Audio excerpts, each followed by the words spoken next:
So I've seen a lot of confusion over the new enchants thing on Reddit and on YouTube comments and stuff like that. This video is going to be a guide to hopefully help you out with getting your stuff enchanted.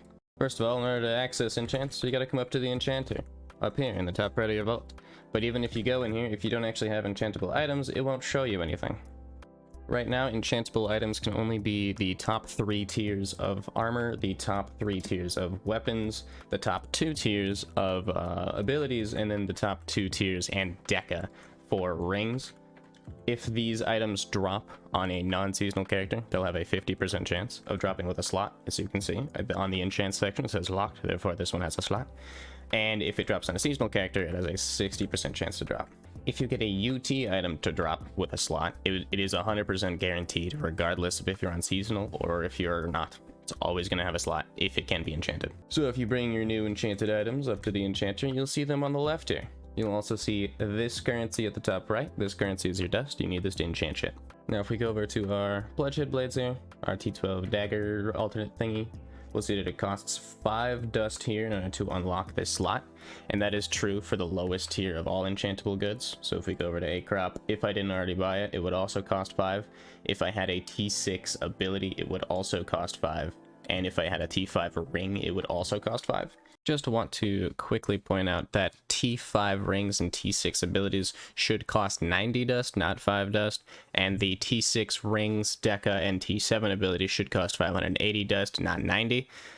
Slight issue, it was bugged when it dropped. I don't know if it's still bugged or if it got fixed yet, but that's what the prices should be.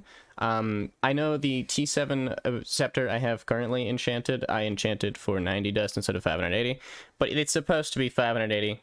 And 90, not 5 and 90. Then if we go up to the next tier, which is the T14 armors, T13 weapons, which I don't have any of, T7 abilities, and T6 rings and decas, it'll cost 90 to enchant. And then if we go up to our highest tier, our 03 tops, our T14 weapons and T15 armor, it costs 580 in order to unlock the slot. So how do you get this green, dusty enchant stuff? Well, simple enough, you do Exalt dungeons. All Exalt dungeons currently on the screen, which is all of them, have a chance to drop dust. If that chance goes through, essentially if you roll an 8 or higher or whatever, if you're a D&D gamer, you will then get an amount of dust that is also random. If you are on a seasonal character, and you actually roll to actually get the dust to drop, you'll get 15% more of the listed amount. So as you can see on this graph, the easier to complete dungeons like Nest and Cult not only give less dust, but also have a lower drop chance for the dust, while harder dungeons like Osank and Moonlight Village have a higher chance to drop dust and drop more dust. But since they're harder dungeons, they're harder to complete, and in the case of Osank, it also takes a long time to complete. Once you have enough dust to start enchanting things, we can come back over to, say, our A-crop armor, and we can then buy one of these. Once you buy something, one of these enchants, it'll go green and it'll have an apply. Once you buy an enchant for an item, it will always be on that item, no matter what. I can apply it, I can clear it, it's still there, which means you can buy multiples of these if you want to try different things. Say on your blades, if you want to get a normal attack increase, you can do that. Then if you want to try, say, getting increased range, you can do that as well, and you won't lose the other bonus, you just can't have them both applied at the same time.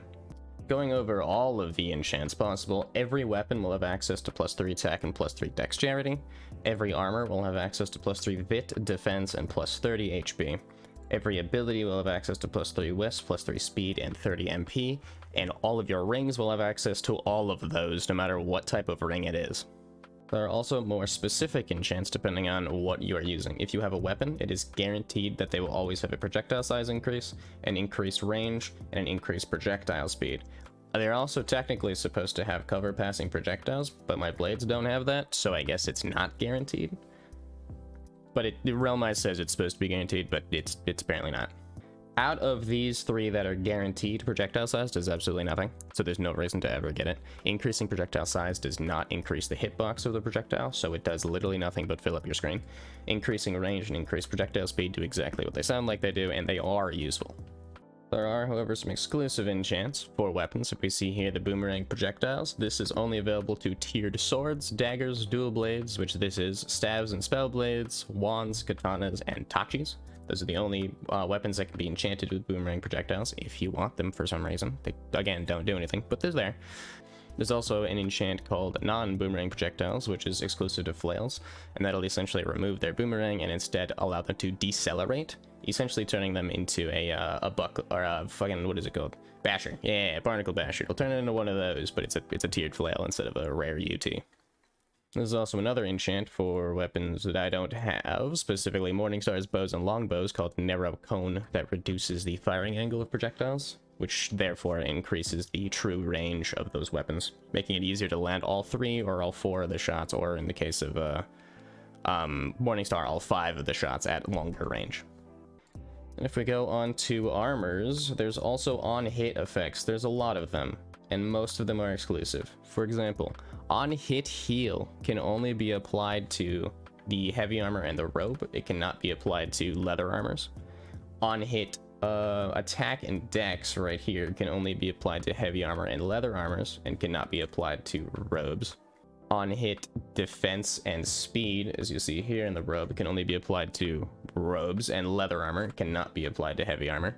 And on-hit vit and whis can only be applied to heavy armor and leather armor and cannot be applied to, or heavy armor and robe and cannot be applied to leather armor.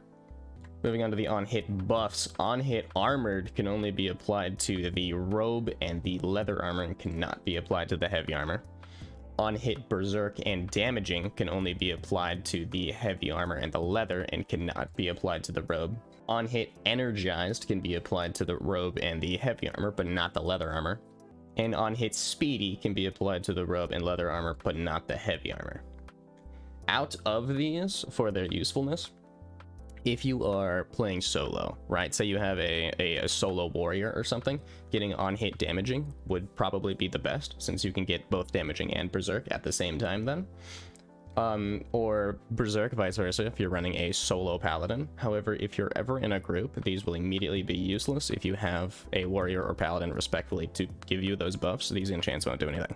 On-hit energized is technically always good, since there is no way to get consistent energized yet in the game. If you don't know what energized is, it's essentially healing, but for your mana. You get like 10 more mana per second. So it allows you to use your ability more. There is no item or class in the game that gives this consistently, so this isn't a bad enchant to have. On-hit armored could be good if you're Skishu and you don't have an MCU. And on-hit speedy, you would technically only use if you want to make like a rushing armor or something. Like you could get a T13 leather armor, whatever, put it on a trickster, give it on-hit speedy, and then you'll have, when you get hit, you go fast, I guess. You just use it for rushing, it's not for anything else. If you're ever in a group, though, these stat bonuses are always better. These last for 5 seconds with a 6-second cooldown, compared to the buffs, which last 3 seconds with a goddamn 10-second cooldown. So they're up more often, even though they're less stats technically than just using these. But if you are in a group, right, and you already have damaging berserk, the best DPS increase you can get is either dex or attack, since those actually stack with the berserk and dex already being applied. Or if you're using, say, sorcerer, you can get on hit whis, and then when you get hit, then you have higher whis scaling, so you can do more damage with your scepter or something of that sort. There's also on hit speed, but I don't know why you'd use on hit speed over on hit speedy ever. Personally, I don't think I ever would, unless you have I mean, if you're good at using a speedy ring or whatever, I guess this will actually stack with the speedy ring, while this won't. Now we have our on-hit retaliation things, which I haven't tested yet. They have an on-hit retaliation short, which shoots 10 short-range projectiles when hit from more than 20 damage. On retaliation mid, which shoots 5 mid-range projectiles, and retaliation long, which shoots 1 long-range projectile. So if we go and test these real quick, I'm gonna throw this onto a character. That way we can see what it does. Alrighty, now if we get a hit for 20 damage or something. Oh, it explodes. I can't see now. I love that. So it explodes out of you. It doesn't shoot at anything. You can see it doesn't EP around me. So that's kind of not good, since you have to be standing on something in order for that to actually do anything. So I wouldn't recommend that one. Now we have on-hit retaliation mid, and if I get hit, yeah, it shoots 5 shotgun. It shoots a 5-shot shotgun actually at the boss. This would be better, since it actually allows you to deal damage at an enemy. It also does more damage than on-hit short, or retaliation short, I mean. The short was doing like, what, 80 damage to the beholder? This one, once I'm not blinded, fuck off, would you? Yeah, that one does like, what, 130, 150, somewhere around there? Yes, this one's definitely better. think you should probably ever use Retaliation short. This one just seems to be better. And lastly is Retaliation long, which, yeah, shoots one shot directly at the enemy. It does like 180, 200 damage. This one's probably the best, TBH, that does 182. I think it just does set damage and doesn't do a range of damage. So it should hit for 182 always. I'm gonna assume it does 200, and that Medusa just has 18 def. That's what I'm gonna guess. Hit me. Hit me more. Thank you. Yeah, 180. See, it always just does 200 damage. That one's still probably the best since it moves quickly, moves long ranges, and actually shoots at the enemy. That one's probably the best if you want to have a Retaliation. Did it pierce? I'm not sure if it pierces or not. Hold on, give me again. Let's see if it pierces. No, it does not pierce. Okay, never mind. But yeah, that one's probably the best if you want a Retaliation. I'd probably go with that one. So yeah, if you want a Retaliation, just probably with long. The other two kind of are kind of mid. Moving on to the abilities. All of the abilities have an exclusive on-hit proc thingy. Obviously, as you can see on this one, the on-hit scepter, or the on-hit enchant for scepter is just to proc the scepter again in a 20% chance. But all of the abilities have their own, and since I don't have all of the abilities, I'm just gonna list them all off. Cloaks have a 20% chance to go invisible on hit. Quivers have a 20% chance to fire their projectile on hit. Spells have a 20% chance to fire their entire Nova on hit. Tomes have a 20% chance to trigger healing on hit. Helmets have a 20% chance to trigger Berserk on hit. Shields have a 20% chance to fire their projectiles on hit. Seals have a 20% chance to trigger damaging on hit. Poisons have a 20% chance to throw their poison on hit. Skulls have a 20% chance to deal damage on hit, and they also have another enchant that has a 20% chance to activate the skull healing on hit. Traps have a 20% chance to activate the trap's damage on hit. Prisms have a 20% chance to activate another decoy when on hit. Orbs have a 20% chance to activate curse when on hit. Shurikens have a 20% chance to fire their projectile when on hit. Wakazashis have a 20% chance to fire their projectiles when on hit. Loots have a 20% chance to trigger self-inspired. I think self-inspired? Probably self-inspired on hit. Scepters have a 20% chance to activate their damage on hit, obviously. And maces have a 20% chance to fire their summons projectiles on hit. And then sheaths. Sheaths have a 20% chance to trigger an attack boost of +7 on hit. And all of that is always more than 35 damage. And it has a 5-second cooldown. I think, no, not all of them. The ones that trigger damage of a 5-second cooldown, looks like the buffs have varying cooldowns from 7.5 to 11, give or take. Except for the skull heal is 30 seconds. Okay, going over which one of these enchants are actually good. On abilities, if you have a Wismod ability, like Scepter or something, Wish is always fine to go with. Since there's only one slot, you can either go with the on-hit proc or the Wisdom. There's really not much of a choice to go with the other ones. Not really. I mean, if you have like a helmet, you get what Wiz MP or on-hit Berserk. I'd probably just go with the Wiz for the longer Wiz or longer Berserk duration or whatnot. The other thing is, actually, you can go with speed on a helmet. That way, you could just use it as a rushing helmet. And then you can just have an extra 3 speed on equip with the speedy that you get. And then you just use a non-speedy helmet for normal.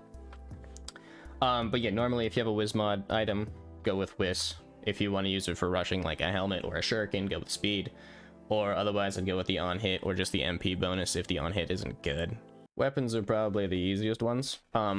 Generally, always go with the +3 dex if you can. +3 dex is almost always better than +3 attack. During any circumstance ever, especially if you're in a group, because then it stacks more with exposed, you get more exposed DPS as well.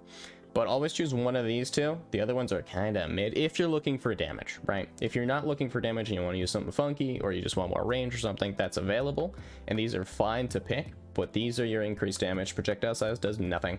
Increased range and projectile speed are fine. Cover passing projectiles would be okay if you're making like a weapon specified for realm clearing. You could use this, and that way you don't have to deal with trees and rocks or whatever getting in your way. Boomerang projectiles does nothing. Decreased projectile speed. It technically allows you to Lumi stack without a Lumi, and without being a bard with Mandolin, you can technically Lumi stack a tiered item if you want to try that. Otherwise, don't get it. And then the other one is, what was it? Non-boomerang. That should be pretty good for a making a kiting flail. So you would just use it to kite enemies. And then if you want to increase damage, I'd still go with one of these though. Armors have all sorts of funky shit, so it kind of depends. If you just want to go with the flat stat increase, always go with health. The vitality does pretty much nothing. The defense will only give you more EHP than the HP buff. If you get hit more than 10 times without reaching full HP, then the defense will give you more EHP. And if you're getting hit more than 10 times without reaching full HP, you're probably dead. So I just go with the health.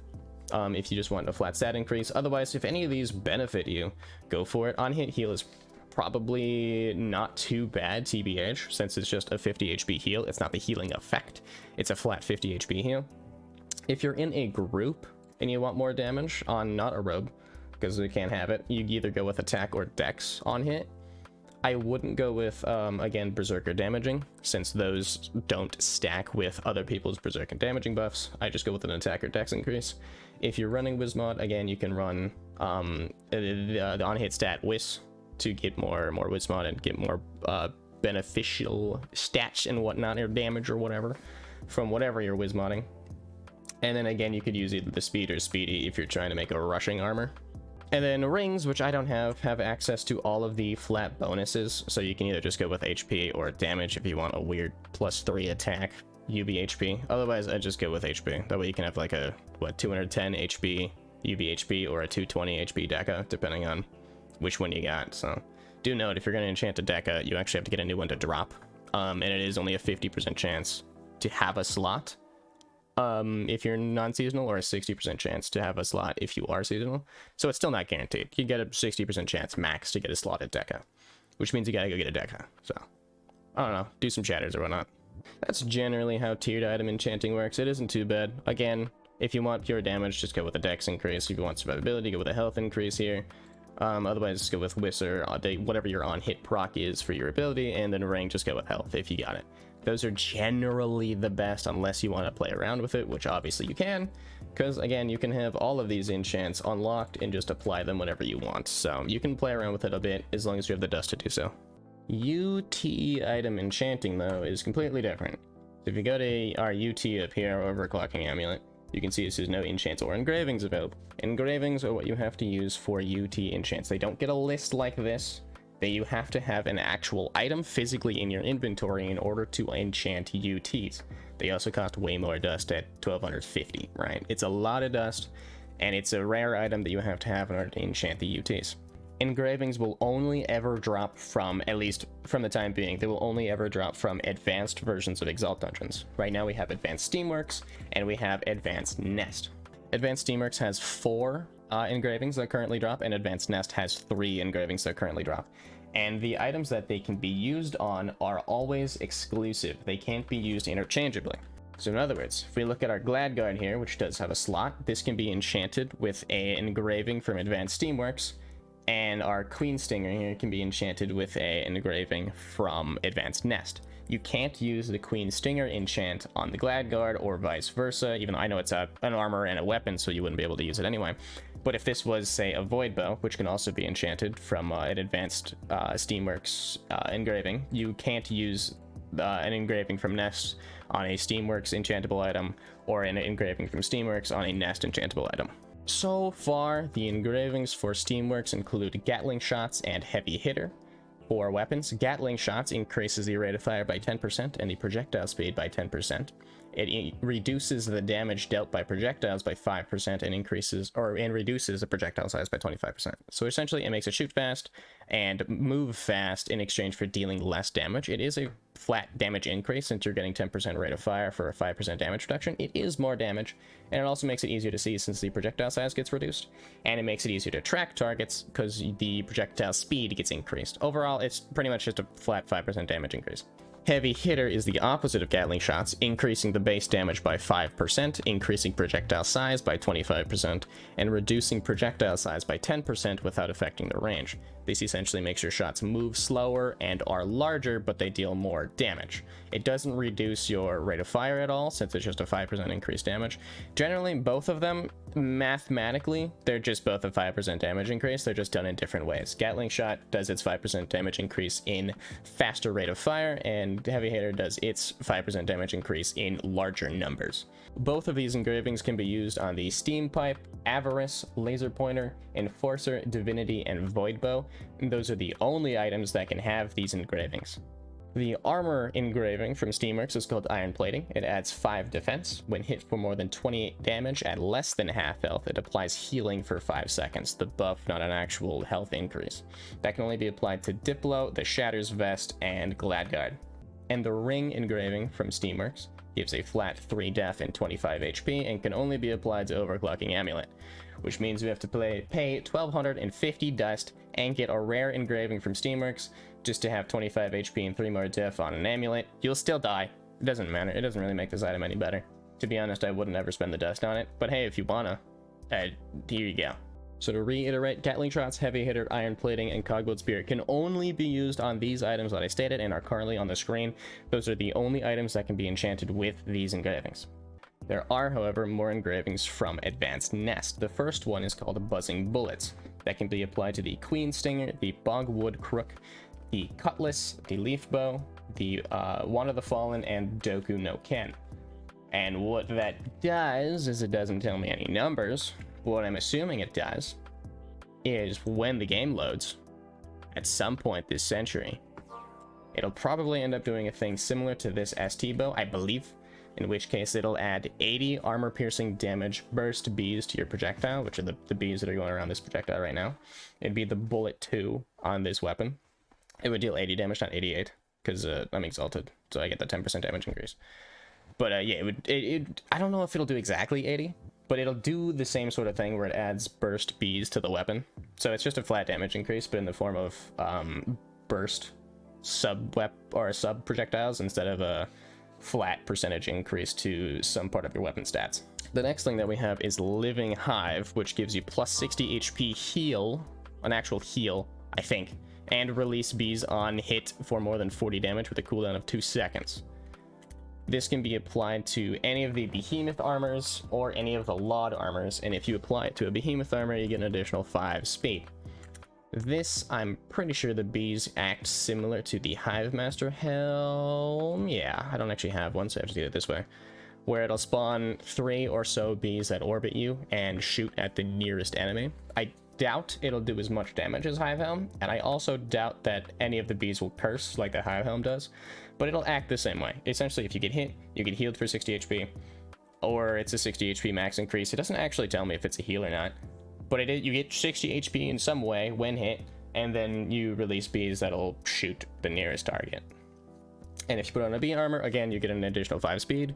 I think that gives that armor, fucking 10 plus speed, I think. Where's my bee armors? What is it? Yeah, 5 speed, so we get 10 speed. It's still worse than just making a turncoat, since turncoat all suits the invisibility and has the same amount of speed. Yeah, and less def for the bee armor as well. So I don't know, you can, I guess, use it, but I personally wouldn't use that. Putting it on Fire Dragon Battle Armor wouldn't be too bad of an idea, or putting it on the Water Dragon Silk Rope, I guess, either, since both of them are already good items. Adding an enchant like that to it would actually be pretty good and might be worth the 1250 dust, but adding it to the bee armor, nah, I don't think so. And lastly, what we have is the a ring engraving called Might of the Bumblebees, which gives a flat 5 defense and 5 dex, and this can only be applied to the tomb rings, Ring of the Nile, Pyramid, Sphinx, and their reskins from the Ice Tomb as well. So what this does is he essentially makes Ring of the Nile a plus 13 DPS ring, and it makes Pyra and Sphinx both plus 9 DPS rings. Or, sorry, it makes Sphinx a plus 13 DPS ring, and Nile and Pyramid plus 9 DPS rings. So it essentially makes them all better than Omnis. At least Pyra itself is specifically better than an Omni. It'll have 100 HP, 9 defense, 5 dex, and 4 attack, which has all of the useful things from Omni, but more of them. Sphinx will just have a crap ton of DPS stats, 13, again, that's 1 less than a Lean Crown, in exchange for having 100 HP, or 100 MP and 5 defense instead of 120 HP. So it's still worse, generally, right? It's still worse, but it is pretty dang good. And these are tradable items that are also really easy to get, and Advanced Nest is pretty easy, so Might of the Bumblebees engraving might be something you can get. So you can put this on, say, a Pyra, and just have a better Omni. All of these should be 1-4, maybe not Sphinx, because it doesn't have HP. And I don't think they have, well, if they have Potato as being 1-4, this is better than Potato, so it should also count. When it's enchanted, this is better than Potato. So yeah, essentially, Might of the Bumblebees makes all three of these rings very, very good. So if you ever get these enchantable, specifically Pyra, keep them, because Advanced Nest is not that hard. You can learn it. Not that much more difficult than a normal nest. Getting this engraving is not out of the question for you. And then lastly, we have the Aspirant ST set, which is the current ST set from Month of the Mad God, all of which is tradable. You should have been getting some of these items currently from either the campaign or the Battle Pass thingy. So if you go to the campaign over here, you can see these chests here give you Aspirant ST pieces. Since the campaign just got extended with Dust and War pieces, you get 2 full ST sets from the current campaign, and then you also get another ST set from the missions. Yeah, right here, you get another full ST set from the missions. So you'll have 3 full ST sets that you can get without grinding dungeons, really. You just gotta get it from campaign and missions.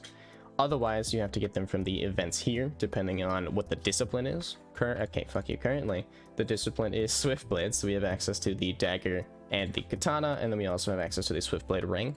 All 3 of the armors are always available. They'll cost differently depending on what the current discipline is. So since it's Swiftblade, they cost Swiftblade currently. Now these items, you can enchant them for free, as long as you have the engraving, as opposed to the 1250 dust that normally costs. I already enchanted them, but normally it would show that this is locked and it would have a 0 dust cost here. You just click on it. If you have the engraving in your inventory, you can then click on the engraving and apply, and then it'll go onto the weapon. You cannot unapply these. Just keep that in mind. You cannot take them off when you put them on. Just to go over them really quickly, the armor is probably the easiest to go on. If you put the Magus or Path of the Magus, I guess, engraving onto an armor, it'll give you +4 wisdom and +40 MP. If you put Sniper on an armor, it'll give you +4 attack and +4 vit. If you put Stalwart on an armor, it'll give you +4 defense and +20 HP. And if you put Swiftblade on an armor, it'll give you +4 dex and +4 speed. So if you're on a low speed class, you might want to add Swiftblade for the extra speed and extra damage. If you want to be full skishu, go on Stalwart, who cares, it'll be fine. If you're on a Wismore class, go on Magus. Personally, I put Sniper on the Paladin just because I didn't want to have that much speed. This guy's only going to have 60 speed, and I usually don't use more than 60 speed classes, so I didn't want the extra speed from Swiftblade. For the weapons, this is probably the most difficult one to understand. What Swiftblade does is essentially it takes the base shot pattern and it adds more projectiles to it, either via parallel shots like the katana or the rate of fire like the normal sword here. So this has the same range as a normal tiered sword, but it shoots way faster. It does deal less average damage per projectile because there's so many projectiles. The DPS is actually significantly higher. So if you just want pure DPS on your Aspirant weapon, go for Swiftblade, and you'll have the most reliable source of extra DPS increase. The other ones, if you put Stalwart on essentially anything, I believe, except for the staff, you'll get a shotgun weapon. And I believe the DPS is pretty high. Like, I know if you put Stalwart on the sword, for instance, it becomes a little worse than a D-blade. But in exchange, you can use the Stalwart sword with the ST set, and that way you won't lose stats depending on which ring you're using. Like if I put a D-blade on this, I'd lose 20 HP, 6 attack, 6 vit, versus if I use a Stalwart sword, which might have a little less DPS than a D-blade, but I'll be able to keep the 6 attack from the ring, so it's still better than using a D-blade on this set specifically. There's also the Sniper engraving, which is probably the worst engraving you could ever put on these. Try not to put Sniper on these unless you actually have a good reason to. Sniper, as far as I know, reduces the average damage compared to every other engraving, so it has the worst DPS. And it also makes your shots start out really slow and then accelerate, and I'll put a couple examples of that up on the screen as well. The only reason you'd ever use this is for kiting. So if you're like trying to run away from an enemy of some sort and you use Sniper, you'll have very, very high range but very low damage. That's just kind of how it be. And use Path of the Magus if you're not like the other girls, because it's funky. That's it. Path of the Magus has a bunch of funky shot patterns. Some of them are kind of funky looking. The damage is actually pretty good on them, but the shot patterns are kind of weird. But, you know, you can use it if you want to. And lastly, the most boring are the ring enchants. Depending on which ring you have, it can only have one enchant. For example, the Sniper ring can only have the Sniper enchant. The Stalwart ring can only have the Stalwart enchant. And all it does, for the most part, is when you get hit above 80% HP, it gives you some sort of buff. Sniper gives you damaging for 5 seconds. Swift Blade gives you Berserk. I believe Stalwart gives you Armored, and Magus gives you a flat Whis increase. I don't have a Magus ring to check, but yeah, I believe it gives you a flat Wisdom increase. That's the only one that does anything if you're in a group setting, right? Because obviously me giving myself damaging here doesn't matter. I'm on a Paladin anyway, so I really don't benefit from it at all. But if you have, say, a Magus ring, then you'll get the extra Wisdom from that, which could be good for a Wismod class. And again, all of these engravings are free to apply to the Aspirant pieces. Just note that they can only be applied to the Aspirant pieces. So, like, there's the hero pieces also. We run of the daily quest room. Those are T13 reskins. They cannot be enchanted. These ones, yeah. Go away. These ones. The T13s, these are T13s. They cannot be enchanted with anything, I don't think. I don't think they can be enchanted with either normal tiered enchants, and they definitely can't be enchanted with the engravings or whatnot. Where are the engravings? They can't be enchanted with the engravings either. There we go. These guys. Yeah, they can't be enchanted with the engravings. They can only go on something that says Aspirant on them. So if you look at the Aspirant sword, it says Aspirant set. This item can be further improved by inscribing it with an engraving. Any item that can be engraved with the Aspirant engravings will say that on them. That way you don't accidentally buy a T13 reskin and think you can enchant it. You can't. So don't do that. Anyway, if you have questions, comments, or concerns via enchanting, or if I didn't cover something that I should have, leave a comment. I'll reply, hopefully with an answer if I know. Otherwise, I'll hopefully link you something that has the answer. If I don't know, I'll try to find it. But yeah, it's pretty much it for enchanting. It's not that terribly complicated once you get used to it. But there's a lot of GUI shit and a lot of hidden stuff that wasn't well explained by Deca, at least in the game. It was all explained in their blog posts, if you follow their blog posts. But I'm going to assume most of you, or at least a good chunk of you, don't. So that's what I'm covering it for. Anyway, if this was helpful in any way, subscribe or whatnot, or like the video or something. I don't know. Do whatever. See you in the next video. Bye.